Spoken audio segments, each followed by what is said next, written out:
Pour Louis, quiconque aura fait l'expérience eh bien d'une diarrhée carabinée, eh bien, verra de manière intuitive ce qu'est le need love, le besoin, l'amour basé sur le besoin. Voilà. Et maintenant, on passe à l'amour érotique. Voilà, à Eros. Eros, c'est voilà, c'est l'amour qui unit. Bon, en principe, hein, bon, maintenant, on parle de polyamour, mais bon, voilà, on va exclure cela, sinon la discussion serait trop compliquée, voilà.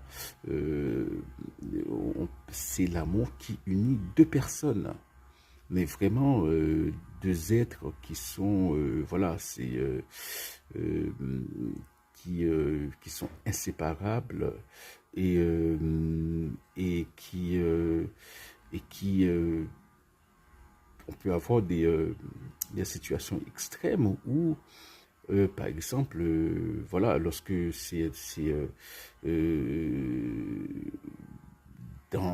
au 19e siècle, hein, il n'était pas rare que, voilà, lorsque les projets étaient bloqués, par exemple, qu'il n'y avait pas qu'il y avait des problèmes au niveau de la famille, au niveau de l'acceptance, de l'acceptance, de l'acceptation, pardonnez-moi, parfois je fais des anglicismes, par rapport à la famille, que les deux personnes, eh bien, se donnent la mort, hein.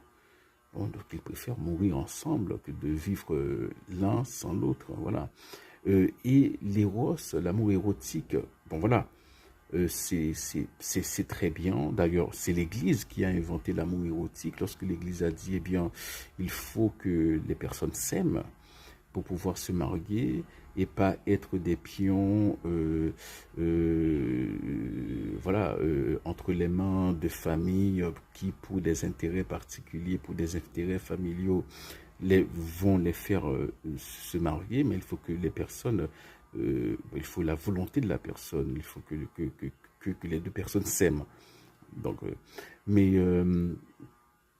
cet amour hein, peut, bon, est sain le plus souvent, c'est le mariage d'aujourd'hui, c'est le mariage normal d'il y a 50 ans, bon, avant la vague des divorces et du n'importe quoi, c'était les deux êtres qui s'aimaient, voilà, qui se mariaient, qui avaient une famille, qui avaient des enfants, mais le problème avec Eros, c'est qu'il peut toujours dégénérer.